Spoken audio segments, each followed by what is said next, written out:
Kathy and Joel mentioned the Department of Justice hearings going on right now in terms of antitrust laws with agribusiness and family farms, and that's the good news. I know you're waiting for the other shoe to drop, but the sad news is at the same time that these hearings are going on to deal with agriculture, in the fishing industry, which is where I work, the same thing that led to the problems that led to these hearings are happening now. And that's because we don't consider seafood as part of our local food system. We don't consider the fishing industry in the same, we don't see the fishing industry in the same lens that we do farmers. And as a result, we're giving policymakers and the what I call aquabusiness the go-ahead that it's okay to take over our seafood and the fishing industry. Joel mentioned ConAgra, Cargill. I'll add a few other names that you didn't, well, ADM, Tyson, Caterpillar. Those are all corporations that are right now beginning to take over the fishing industry. And in fact, back in 1998 is when it all sort of began, when the first set of fishing is often managed by what they call quotas, where you get a quota for a certain amount of fish of a particular species you can get. And back in 1998, the first set of quotas that went up for sale in bankruptcy court in the Pacific Northwest could only be sold in cash. And who walks in with the briefcase full of cash? Caterpillar. They began to own fishing quotas starting in 1998.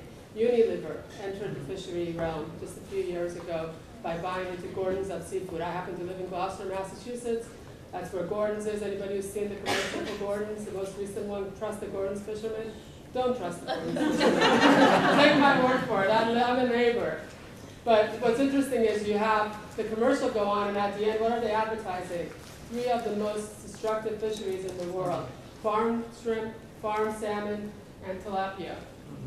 Probably less destructive than the other 2, but none of those would be growing in Gloucester, and none of those run wild in our waters. And here's, Caterpillar, actually Unilever stopped owning Gordon's a few years ago.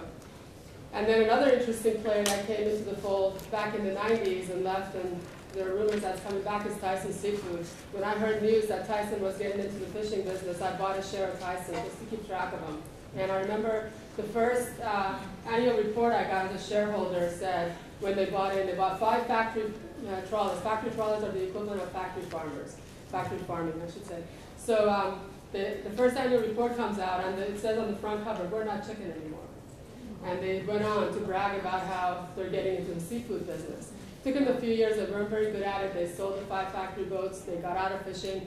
The next annual report came back and really raved about how they're back to their core strength of chicken. But then we heard a little bit later that they're still dabbling in there. They haven't left the scene yet. And what's puzzling to me is how we can let this happen when we know all that we know about what happened to our land-based food systems. And we know what these entities have done to it. We know these Department of Justice hearings are really a good example of why we can't let fisheries go in that route. But we don't look at fisheries that way. We look at fisheries in that, what I call single species, charismatic megafauna lens. It's the animals we love, we want to protect them. But if we're killing those animals supposedly for the purpose of feeding the population, we need to change the lens we look at fisheries through and start looking at it through our seafood, through our food system lens. Because until we do, policies are going to favor what they consider to be the most efficient players. And that's the aquabusiness of the world, the ones that forget that there are other values involved in addition to lowest cost of production.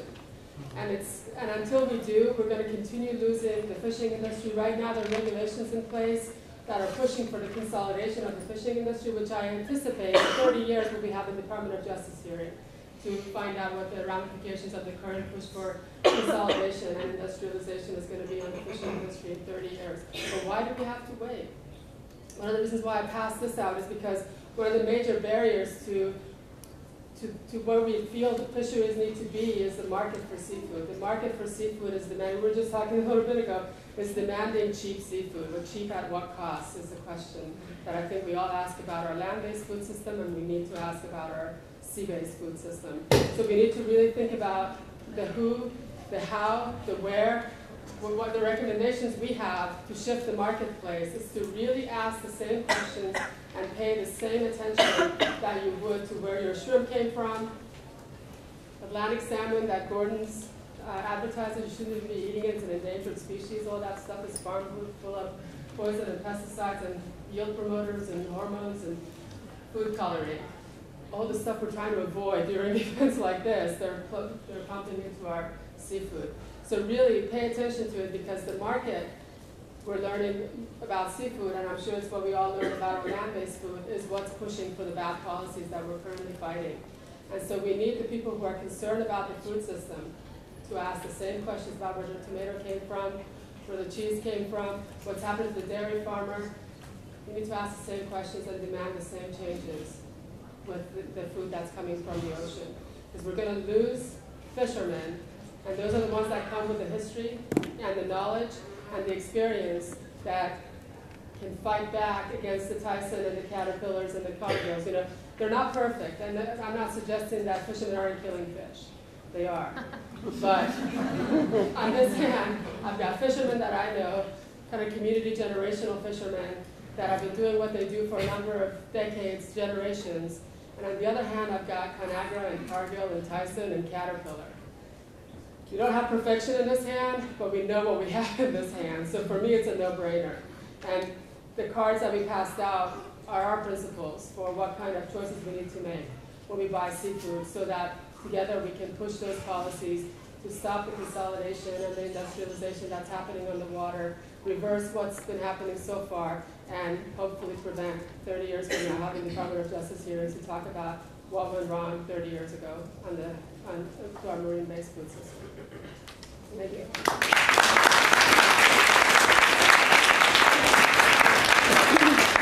Yes, and now we're going to move to the restaurant situation right here in New Orleans, and some of us were really pleased to be part of last night's action. Not pleased, because we could have thought of other things to be doing on a Saturday night, but happy to be able to support the work that the Restaurant Opportunities Center of New Orleans is doing to try and tell the story of just how unjust the current situation is. So we have Darren Browder and Derek Robinson, who are both here from the Restaurant Opportunities Center, who are going to share their time and educate us about what's going on. My name is Darren Browder from New Orleans. Restaurant Opportunity Center is my job, profession. First of all, I want to thank those of you who attended the protest last night. We had a blast. We really pissed everybody off. I've been called a socialist many times, and they seem to get better every time they call me a socialist. Restaurant Opportunity Center has been here almost 3 years. And what our object is to empower restaurant workers, organize restaurant workers. We're not a union, although we could be, but we are a nonprofit, so we quasi walk the line, walk a very thin line. Our object here in New Orleans is basically to provide workplace justice, or bring justice to the workers on the ground in the city. And we are a nationwide organization. Our main office is in New York. We have 8 other cities: New York, Miami, Maine used to be there, I don't know about it anymore, LA, Chicago, DC, and New Orleans. And our main tenet is workplace justice. And how do you get workplace justice? You just can't come to the city and say, hey, you know, what's going on here? So for the first year, we actually did surveys. We surveyed well over half of the restaurants in this industry, well, about a third of this area, okay? And we found a lot of dirty secrets that the restaurant industry did not want anybody to know.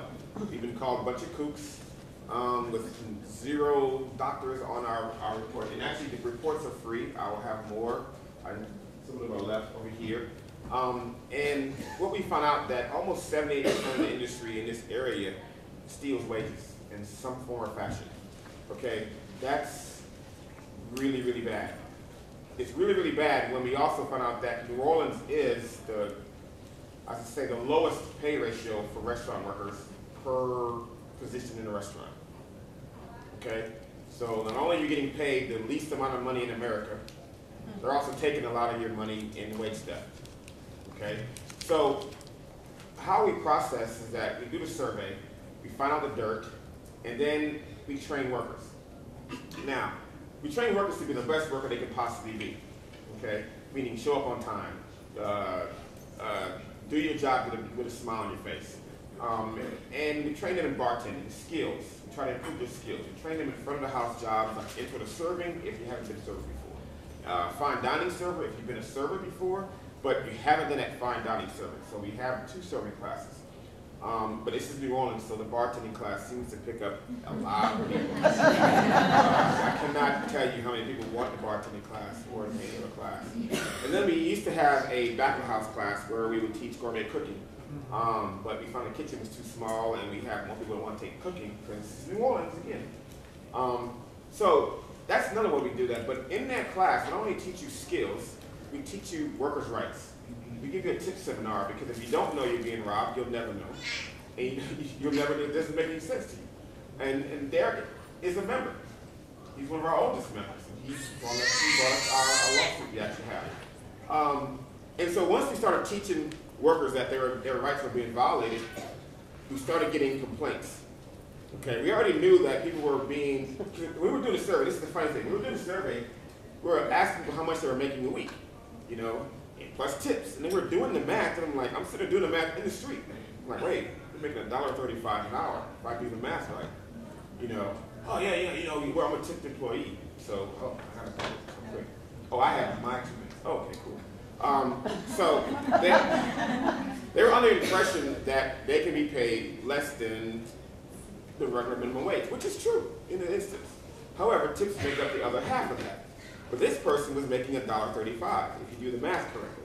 And he realized, I was saying that you're supposed to be made at minimum is $2.13. And he didn't understand that. But that education part is what brings us the lawsuits against this restaurant. And about the lawsuit, when we find a restaurant that is in violation, we usually try to go for the worst one.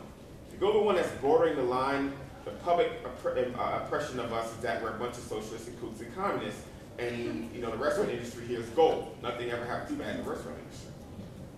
So what we did, we found the worst of the worst. And this guy, he'll tell you because he worked for him. But we do it a 2-pronged attack on the restaurant. We deliver a demand letter from the workers, with the workers being the messenger.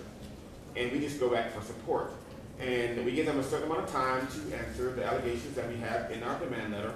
And once they don't, we begin to protest in front of the restaurant. The protest is the public. We're trying to bring it to the public. We let the public know this restaurant's horrible. Not only the food bad, but they treat their workers horrible as well. And on the second part of that, we do a federal lawsuit, usually wage and hour violations. We have, in this particular instance, we have 4 discrimination claims, which we all have the right to sue letters already. And we have countless things that's going on in the restaurant. If I can, one more minute. You get 2 employee numbers at this restaurant. There's 2 restaurants in the same building, Gina Feet's and Tony Moran's. So if your person orders from a steak from Gina Feet's Steakhouse, well then that goes on your Gina Feet's time card. If the person orders from a macaroni salad or whatever from Tony Moran's, that goes on that time card. So you'll never get overtime, okay, A. And B, if you do 8 hours for Tony Moran's worth of food and 3 hours worth of food from Gina Feet's, or that 3 hours seems to disappear. You'll never get paid for it. Okay? Parties, okay. One more thing. Parties, banquet parties, you never get any money for it. If you do get paid, it's later on down the month sometime, and that's been brought here to us. Oh my God.